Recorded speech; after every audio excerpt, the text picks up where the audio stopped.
Okay. కొంచెం so, ఓవరాల్‌గా ఇవి 14 క్వెషన్స్ ఉన్నాయండి. ఏంటంటే ఒక్కొక్క క్వెషన్‌కి ఒక 2, 3 మినిట్స్ మాట్లాడతాను. సో, సో ఓకే అండి. Thank you for joining. So, let's start one by one. So, the first question ఏమిటంటే, what is the difference between CMD and entry point అని అడిగారు. సో, సీఎండీకి ఎంట్రీ పాయింట్‌కి డిఫరెన్స్ ఏంటంటే సో, ఇది జనరల్‌గా ఫేవరెట్ క్వెషన్ అండి. అందరిని మంచిగా డాకర్ మీద పని చేశామని చెప్తే ఈ ఇది కామన్‌గా అడుగుతున్నారు. సో, ఈ CMD we can override ah, while execution while running of the Docker container అని. And entry point we cannot override why we cannot override the execution of the container అని. సో, ఇవి కామన్‌గా నేను చాలా సార్లు చెప్పానండి. So, it is one of the favourite question also. So, ఇదైతే కామన్‌గా అడుగుతారు. సో, చూడండి. అండ్ ఇక్కడ కొన్ని కొన్ని ఎగ్జాంపుల్స్ అయితే పెట్టాను. CMD describe the default parameters of the command. We can usually override the default command. So when use this file, entry point is a preferred. You want to define the executable. You can only override if you use the entry point flag. Okay, so the 2, 3 points పెట్టాను. The both are same actually. CMD can override external container and entry point we cannot override. Still entry point can be override by using of entry point switch అని. So, the few points అయితే పెట్టాను. So, next తర్వాత అడిగిన question ఏంటంటే so this ah, did you did you ever create the pipeline అడిగారు. సో, pipeline మీరు create చేశారా అంటే జనరల్‌గా I create the Azure DevOps pipeline or Jenkins pipeline. In the Jenkins pipeline I create with declared scripted pipeline.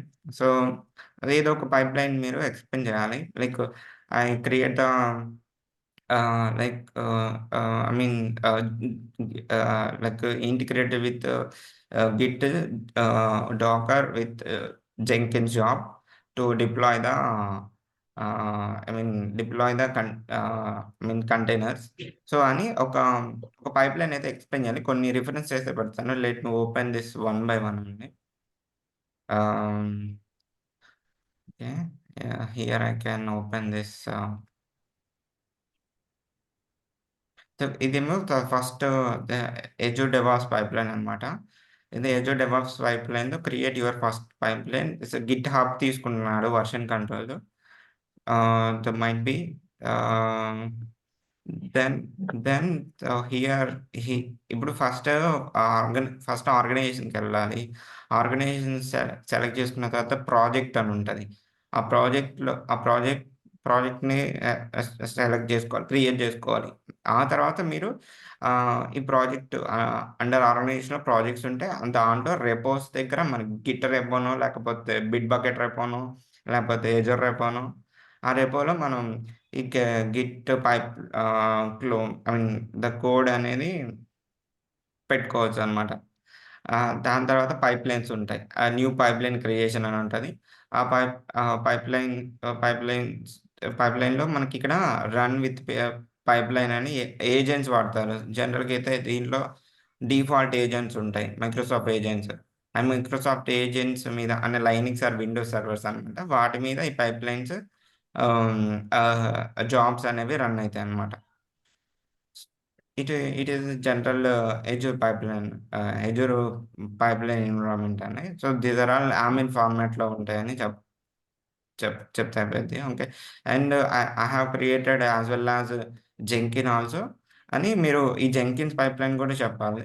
So, both environment I worked on experience అని చెప్పాలి. Jenkins పైప్‌లైన్‌లో so, I create the pipeline by using of declared and scripted pipeline.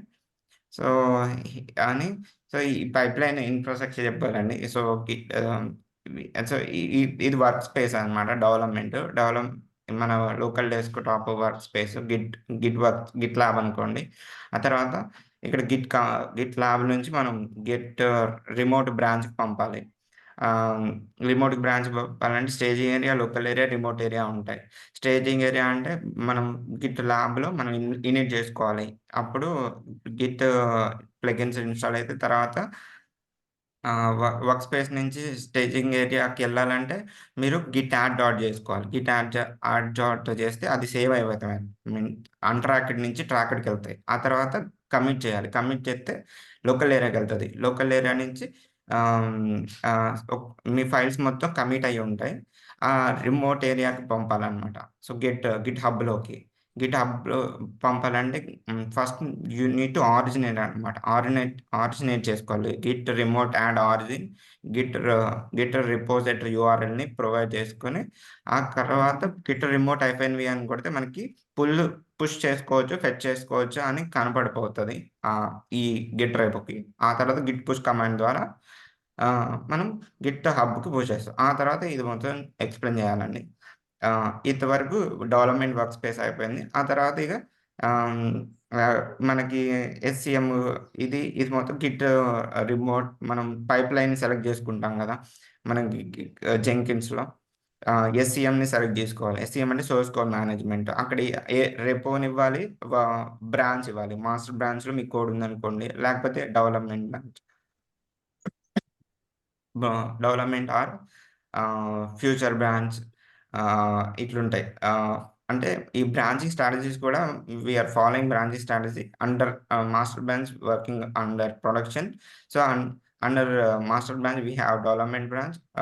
Under development branch we have feature branch 1, 2 and bug fix branch. ఇట్లా మ this branching strategy we are following అని. ఆ తర్వాత మీరు ఈ ఎస్‌సీఎం ఈ pipeline ఇప్పుడు ఆర్ఎల్స్ మీరు జెంకిన్స్‌లో లాగిన్ అయిన తర్వాత జెంకిన్స్‌లో లాగిన్ అయిన తర్వాత మీరు పైప్‌లైన్ జాబ్ సెలెక్ట్ చేసుకొని ఆర్ ఫ్రీ స్టైలో పైప్‌లైనో, మల్టీ బ్రాంచ్ పైప్‌లైనో అక్కడ మీరు సెలెక్ట్ చేసి గిట్ చెక్‌ఔట్ చేసుకోవాలి. చెక్‌ఔట్ చేసుకొని కలెక్ట్ విత్ డిపార్ట్‌మెంట్ రిపోర్ట్స్. ఆ తర్వాత build with launch with Docker అనమాట. వీళ్ళు డా ఎగ్జాంపుల్ ఒక డాకర్ బిల్డ్ చేయాలి అని చెప్పారనమాట.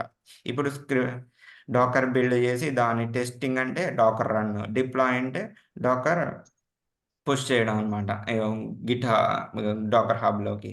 సో, ఈ ఈ ఈ సో, అలా మీరు ఎక్స్‌ప్లెయిన్ చేయాలి ఒక్కొక్క దాన్ని. ఈ స్టెప్స్ ఎక్స్‌ప్లెయిన్ చేయాలి. ఇక్కడ మీరు ఫర్ ఎగ్జాంపుల్ డాకర్‌ని బిల్డ్ చేస్తున్నారు, డిప్లాయ్ చేస్తున్నారు. ఆహ్, బై యూజింగ్ ఆఫ్ పైప్‌లైన్ ద్వారా అనుకుంటే, మీరు ఎన్విరాన్మెంటల్ వేరియబుల్‌ని ఇక్కడ పాస్ చేయాలి. డాకర్ కండిషనల్స్‌ని. ఆ తర్వాత డాకర్ బిల్డ్ కమాండ్ ద్వారా బిల్డ్ చేయడం, డాకర్ రన్ ద్వారా కంటైనర్ రన్ చేస్తాము. అండ్ డాకర్ డిప్లాయ్ ద్వారా డాకర్ పుష్ కమాండ్ ద్వారా డిప్లాయ్ చేస్తాము. అని సో, ఇంటూ సో, ఈ git Jenkins with Docker deployment మీరు ఎక్స్‌ప్లెయిన్ చేయొచ్చనమాట. So, that is one thing అండి. సో, నెక్స్ట్ నేను అదే ఎక్స్‌ప్లెయిన్ చేశాను. సో, అందుకనే చెప్పాను. రియల్ టైమ్ ఎన్విరాన్మెంట్‌లో ఎన్ని పైప్‌లైన్స్ ఉంటాయి మామూలుగా? ఆహ్, రియల్ టైమ్ ఎన్విరాన్మెంట్‌లో అండి ఇప్పుడు మోస్ట్‌లీ ఆహ్, డిపెండ్ ఆహ్, డిక్లరేటివ్ పైప్‌లైను ఎక్కువ వాడతారండి. నేను చూసిన కాడ్నుంచైతే. అలా కాదు. సింగిల్ చెప్పండి. ఇప్పుడు మామూలుగా డాకర్ పైప్‌లైన్, డాకర్ క్రియేషన్‌కి ఒక సెపరేట్ పైప్‌లైన్ క్రియేట్ చేస్తాము. క్యూబర్నెట్స్ డిప్లాయ్‌మెంట్‌కి సెపరేట్ పైప్‌లైను, ఇన్‌ఫ్రాస్ట్రక్చర్ క్రియేషన్‌కి ఒక సెపరేట్ పైప్‌లైను అలాగా మన ప్రాజెక్ట్‌లో ఎన్ని పైప్‌లైన్స్ నువ్వు హ్యాండిల్ చేస్తున్నావు అంటే ఎన్ని ఎలా చెప్పాలి? అహా! అంటే అప్పుడు అలాంటి క్వెషన్ వచ్చినప్పుడైతే multiple pipelines we are supporting multiple environment. So, infrastructure level we have separate pipeline. అంటే ఇప్పుడు infrastructure level application related pipelines ఉంటాయి. ఇన్‌ఫ్రాస్ట్రక్చర్ అంటే ఇప్పుడు టెర్రాఫార్మ్ ఇంటిగ్రేటెడ్ ఆహ్, పై ఆహ్, విత్ జెంకిన్స్ అనమాట. ఆహ్, అండ్ లైక్ ఈ ఇంటిగ్రేషన్ విత్ డాకర్ గాని, ఇప్పుడు ఇవన్నీ మనం సెటప్ చేస్తున్నాం. అదే అప్లికేషన్ రిలేటెడ్ అంటే మనకి స్ప్రింగ్ బూట్ అప్లికేషన్ గాని, మావిన్, టామ్‌క్యాట్ డిప్లాయ్‌మెంట్ గాని, ఇవన్నీ we have infrastructure pipelines and application related pipelines. So, both environment we are working experience in our environment అని చెప్తానండి. ఓకేనా.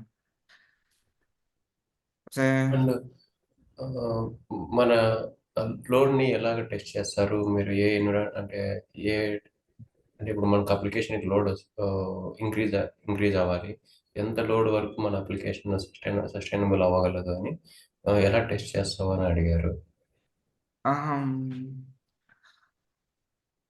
ఓకే. అంటే ఇప్పుడు మనకి సో, లో ఇప్పుడు సర్వర్ మీదే గదా! ఆ లోడ్ పడేది గూడా. సో, హ్మ్. ద హ్మ్. అప్లికేషన్ సపోర్ట్ ఇప్పుడు మేము సర్వర్ బిల్డ్ గూడా విత్ అప్ రిక్వెస్టర్ ఇస్తాడు. మాకింత యుటిలైజేషన్ గావాలి, ఇంత సిపియు గావాలి అని అడుగుతారు. ఆహ్, బట్ అదొకవేళ మనకి సరిపోలేదు. అప్లికేషన్ ఎక్కువ యూజర్ ఎక్కువ యుటిలైజ్ చేసుకున్నాడు, జాబ్స్ ఎక్కువ రన్ అవుతున్నాయి. ఆ సర్వర్‌కి సపోర్ట్ అవ్వట్లేదు అని అట్లాంటప్పుడు సర్వర్ డౌన్ అయ్యే ఛాన్సెస్ ఉంటాయి. డౌన్ అయిపోతది మాక్సిమం. సో, అట్లాంటి టైంలో ఆహ్, మేమేం జేస్తామంటే వెర్టికల్ స్కేలింగ్ జేస్తామండి. మీకు scale up and scale up, scale down vertical scaling తెలుసు కదా! అప్పుడు హ్మ్. ఆ సర్వర్‌ని స్టాప్ చేసేసి ఆ యుటిలైజేషన్‌ని పెంచుతామనమాట. అప్పుడు ఆ యుటిలైజేషన్ పెంచుతాం. మెమరీ సైజ్ పెంచుతాం. హ్మ్. సిపి యుటిలైజేషన్ పెంచుతాము. ఆ తర్వాత నుంచి ఆ ఇష్యూస్ అయితే రాకోకుండా ఉన్నాయి. సో, ఇట్లాంటి ఫేసెస్ అయితే మేము కూడా ఫేస్ చేసాం. ఓకే అండి. Let me go to and the questions also హ్మ్. అండి. సో, ఓకేనా? ఆహ్, so, what about I mean మీరు ఈకేఎస్‌లో పని చేశారా? అండ్ ఈసీఎస్‌లో పని చేశానా అడుగుతారు. అండ్ నేను ఏం చెప్పానంటే ఈకేఎస్ సర్వీసెస్‌లో పనిచేశాను. ఆహ్, అండ్ కాప్స్ ఆపరేషన్ ఆఫ్ ఏడబ్ల్యూఎస్‌లో పనిచేశాను. ఆహ్, అని చెప్పాననమాట. ఆహ్, ఓకే. అండ్ ఆ తర్వాత ఇంకేం అడిగారంటే, సో, ఇక్కడ మీరు ఇంగ్రెస్ కంట్రోలరు ఎలా క్రియేట్ చేశారని can you please explain the ingress controller అని అడిగానండి. So, ingress controller load balancer అనమాట. ఇది పబ్లిక్ L7 లేయర్. ఇన్ ఇ it is create the in front of cluster అనమాట. By using of cloud control manager ద్వారా. It is multiple routing సర్వీసెస్‌కి route చేస్తాము. So, and అది చెప్పాను. So, actually avoid with multiple services కోసం అన్నమాట. I mean public user able to access with our back end back end containers or back end pods అన్నమాట. So, ఈ question అయితే అడిగారు. It is used for L7 అని చెప్పాను. So, how this routing is happening అనంటే, so, ఇప్పుడు నేను route 53లో DNS routing I mean outside ఇంటర్ నుంచి రౌట్ 53 నుంచి డీఎన్ఎస్ లోడ్ బ్యాలెన్సర్. లోడ్ బ్యాలెన్సర్‌కెళ్తారు. Load balancer here in front of cluster we are using ingress load balancer. It is L4 layer. We can use for HTTP, HTTPS protocol. We can use for path-based routing. So, multiple సర్వీసెస్‌కి, పాడ్స్‌కి communicate అయితదని చెప్పానండి. So, ఆ తర్వాత next question ఏమి అడిగారంటే, you have work experience in Terraform అని అడిగారు. ఐ హావ్ వర్క్ ఎక్స్‌పీరియన్స్ అని చెప్పంగానే తర్వాత టెర్రాఫార్మ్ మాడ్యూల్స్ గురించి ఎక్స్‌ప్లెయిన్ చేయమని అడిగారు. టెర్రాఫార్మ్ మాడ్యూల్స్‌లో సో, నేను ఆ తర్వాత we have a root module and child modules. We have 2 what type of modules అని కూడా అడిగారు. We have root module and దాని పేరెంట్ మాడ్యూల్ అని కూడా అడగొచ్చు. And under and by using of root module we create the child modules అన్నమాట. ఈ child మాడ్యూల్స్‌లో మేము ద మెయిన్ స్టేట్ ఫైల్ అనేది రూట్ మాడ్యూల్స్‌లో మెయిన్ కాన్ఫిగరేషన్ అనేది ఉంటది. So, we need to copy to the child modules by using of Terraform టెర్రాఫార్మ్‌లో ah, hmm, data data sources ఉంటాయి. డేటాలో రిమోట్ డేటా రిసోర్స్ అని ఉంటది. ఆ రిమోట్ డేటా రిసోర్సెస్ ఏం చేస్తదంటే, ఈ రూట్ మాడ్యూల్‌లో ఉన్న మేనిఫెస్టో ఐ మీన్ స్టేట్ ఫైల్‌ని కాపీ చేసుకొని పుల్ చేసుకొని చైల్డ్ మాడ్యూల్స్‌లో మనం సెపరేట్‌గా రిసోర్సెస్‌ని క్రియేట్ చేయడానికి హెల్ప్ అయితది. ఇది కూడా ఎక్స్‌ప్లెయిన్ చేశాను. So we created a different infrastructure in different workspaces by using of Terraform remote data uh, source. So we pull the state file and we copy the state file from remote, I mean root module. Then we create a separate infrastructure eh, by using of chain modules అని. So, ఇట్లా నేను modules గురించి ఒక 1 are 2 minutes చెప్పాను. Next ఏంటంటే, ఆళ్ళ తర్వాత వాళ్ళు can you please explain Azure DevOps అని అడిగారు. సో, అజూర్ డెవాప్స్ ల్యాబ్ ఎలా సెటప్ చేశానో, ల్యాబ్ ఎలా క్రియేట్ అయితదో చెప్పాననమాట. We create the first organization. we need first select the organization. After that, we create the project. So under project, we have multiple options. I mean multiple parameters also there. So here we can observe the repos, and we can see here the repos, pipelines, environmental release, and libraries. And so we can select the pipelines to run in I mean default hosted self-hosted Microsoft to run the pipeline. The pipeline we are using to AML format to do the deployment అని so explain చేశానండి. So then ఆ తర్వాత next question ఏం అడిగానంటే ఇప్పుడు ఎజూర్లో పని చేయాలంటే automation work చేయాలంటే ఎజూర్ సర్వీస్ ప్రిన్సిపల్ వాడతారు. సర్వీస్ ప్రిన్సిపల్ వాడతారు. సర్వీస్ ప్రిన్సిపల్ ఒకటి వాడతారండి. సో దాని తర్వాత ఆటోమేషన్గా ఆర్మ్ టెంప్లెట్స్ క్రియేట్ చేయడానికి. So Azure ARM templates by using so through service principal to create the infrastructure and Azure environment అనమాట. తర్వాత ఏంటంటే you have experience in Active directory అని అడిగారు. సో యాక్టివ్ డైరెక్టరీ తెలుసు. So we have done experience to users creation, access management, authentication purpose వాడతామని చెప్పాను. So next you have experience in what are the services you have experience in Azure or AWS అని అడిగారు. So ఎజూర్లో I have experience in virtual network, virtual machines, load balancer, traffic manager అని, active directory అని, storage accounts అని, blobs, containers ఉంటాయి కదా, so అవి, NSC అంటే నెట్వర్క్ సెక్యూరిటీ గ్రూప్, ఏఎస్సి అంటే అప్లికేషన్ సెక్యూరిటీ గ్రూప్స్ అనమాట. సో అట్లానే కంపేర్ చేసుకుంటూ ఇక్కడ వీఆర్ వర్కింగ్ ఇన్ డిఎన్ఎస్ అని, coming to AWS we working రౌట్ 53 అని. So and work on EC2, lambda and like load balancers, network load balancer, application load balancer. మీరు win అయ్యి and practice చేసి మొత్తం చెప్పే అలవాట్లు ఒక సెకండ్స్లోనే చెప్పాలి. వాట్ ఆర్ ద సర్వీసెస్ అని అడిగారు తప్ప ఎక్స్ప్లెయిన్ చేయమనలే కదా. సో మీకు గుర్తున్నాయని చెప్పేసేయాలి. ఆ తర్వాత లోడ్ బ్యాలెన్సర్ అని నేను చెప్పాను కాబట్టి వాళ్ళు దాని మీద క్వశ్చన్స్ అడిగారు. What is the difference between application and network load balancer, can you please differentiate అన్నట్టు అడిగారు. ఆ తర్వాత so application is a L4 layer, sorry. Network is a L4 layer, application is the L7 layer.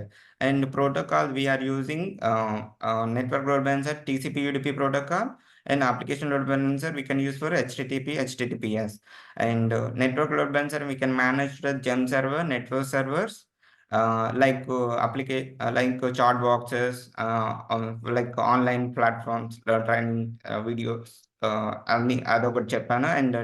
And ఇక్కడ application load balancer use case అంటే database servers, micro services containers we can use it అని చెప్పాను. And ఆ తర్వాత so network load balancer is static IP we are using, and application load balancer are dynamic IPs.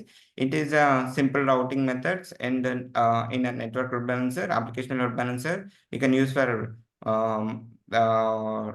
I mean route robin, path-based routing, redirecting, and so multi routing mechanisms అని చెప్పేసాను. So ఇట్లా నేను differentiate 1 by 1 differentiate చేశాను. So దాని తర్వాత can you please what is use case of target group అని అడిగారు. ఇప్పుడు ప్రతి లోడ్ బ్యాలెన్సర్కి మనకి టార్గెట్ గ్రూప్, ఇప్పుడు లోడ్ బ్యాలెన్సర్ ఏం చేస్తుందంటే distribute the load to the target instance. ఆ లోడ్ని డిస్ట్రిబ్యూట్ చేస్తుంది ఈక్వల్గా. సో టార్గెట్ గ్రూప్లో గ్రూప్ ఆఫ్ సర్వర్స్ని మనం ఇస్తామన్నమాట. ఇప్పుడు TCP ప్రోటోకాల్ మీద ఉన్న సర్వర్స్ మొత్తం ఒక టార్గెట్ గ్రూప్ లాగా క్రియేట్ చేసి దాంట్లో రిజిస్ట్రేషన్ చేస్తాము. సో అని చెప్పాను అనమాట. Okay, what is the difference between load balancer and target group. ఇప్పుడు లోడ్ బ్యాలెన్సర్ ఏమో distribute the traffic to the target instance అనమాట. సో ఇది ఒక రిఫరెన్స్. ఇది లోడ్ బ్యాలెన్సర్, ఇది blue target group and green target group. ఈ blue target గ్రూప్లో group of servers ఉంటాయి, అండ్ గ్రీన్లో ఒక గ్రూప్ ఆఫ్ సర్వర్స్ ఉంటాయి. సో ఇట్లా మనం చేయొచ్చు. అండ్ ఇక్కడ వన్ ఆఫ్ ద డిఫరెన్స్ ఏంటంటే అప్లికేషన్కి నెట్వర్క్ లోడ్ బ్యాలెన్స్కి డిఫరెన్స్. ఈ అప్లికేషన్ లోడ్ బ్యాలెన్స్ క్రియేట్ చేసేటప్పుడు సింగిల్ అవైలబిలిటీ జోన్లోనైనా మనం క్రియేట్ చేయొచ్చు. But application load balancer create చేసేటప్పుడేమో మల్టీ అవైలబిలిటీ జోన్‌లో క్రియేట్ చేయాలి. ఎందుకంటే హై అవైలబిలిటీ కోసం. హై అవైలబిలిటీ అంటే మల్టీ డేటా సెంటర్‌లో అది లైక్ షేర్ అయితదనుకుంటా అందులో హార్డ్‌వేర్. అందుకనే సెక్యూరిటీ కోసం ఆహ్, హై అవైలబిలిటీలో పెట్టాలి. ఇది సింగిల్ డేటా సెంటర్‌లో పెట్టినా ఏం కాదు. Single data centre, single availability zones. I mean it is depend upon single subnet అన్నమాట. అక్కడ మల్టిపుల్ సబ్‌నెట్ తీసుకోవాలి అప్లికేషన్ లోడ్ బాలన్సర్‌లో. With with different hmm, agents అన్నమాట. Okay. Okay. Why need to create the target group అని మళ్ళీ raise చేశారు question. So, you need to specify the target group in the default action create the listeners. ఆ లిజనర్స్‌లో ఇప్పుడు listeners కింద add చేస్తాము target సర్వర్స్‌ని. ఆహ్, to direct to the target group specified the listeners. అంటే ఇప్పుడు అక్కడ 443 లిజనర్స్ అని యాడ్ చేస్తాము. అండ్ టీసీపీ, యూడీపీలో కూడా ఆహ్, పోర్ట్స్ విధంగా కూడా సర్వర్‌ని యాడ్ చేస్తాము. So, if you don't have any concept target we don't route the traffic to the any public user. Any public user మన సర్వర్‌ని యాక్సెస్ చేయలేరు. ఒకవేళ మీరు టార్గెట్ గ్రూప్ ఇవ్వకపోతే. సో, టార్గెట్ గ్రూప్ అనేది we must because the public user able to access for our application server. We need to configure register the servers in a target group అని చెప్పా. Okay. Let's దాని తర్వాత so, question ఏమి అడిగారంటే, "you have experience in route 53 right?" అంటే yes అని చెప్తే, can you please differentiate between A record, alias record, CNAME records అని అడిగారు. సో, ఏ రికార్డ్ అంటే ఇన్‌స్టెడ్ ఆఫ్ ఐపీ అడ్రెస్ అన్నమాట. మనకి సర్వర్‌ని క్రియేట్ చేస్తే ఒక పబ్లిక్ ఐపీ వస్తది. ఆ పబ్లిక్ ఐపీ ద్వారా మనం సర్వర్‌ని ఐ మీన్ యాక్సెస్ చేయకుండా డొమైన్‌తో యాక్సెస్ చేసుకోవడం కోసం ఇన్‌స్టెడ్ ఆఫ్ ఐపీ అడ్రెస్ బదులు ఏ రికార్డ్ క్రియేట్ చేస్తారు. అండ్ సీనేమ్ రికార్డ్స్ అంటే మనం మన డొమైన్ ఒరిజినల్ డొమైన్ కాకుండా ఒక లైక్ డూప్లికేట్ నేమ్‌ని యాక్సెస్ చేసిన ఒరిజినల్ డొమైన్‌కి యాక్సెస్ అయితది. సో, రీడైరెక్ట్ అయితది. CNAME record. We we can I mean so, duplicate నేమ్‌తో రీనేమ్ అన్నమాట. రీనేమ్ కోసం వాడతారు ఇది. ఓకే. ఎలియాస్ అంటే we can use for so, ALB CloudFront distribution, ఎస్3 సో, వాటి యొక్క డీఎన్ఎస్ బదులు ఎలియాస్ రికార్డ్స్ అనేవి వాడతారండి. So, these are all questions in the first రౌండ్‌లో అడిగారు. So, so, so, and second రౌండ్‌లో అడిగిన క్వెషన్స్ నేను సో, నెక్స్ట్ ఇప్పుడు ఇన్వైట్ చేస్తాను. దాంట్లో ఎక్స్‌ప్లెయిన్ చేస్తానండి.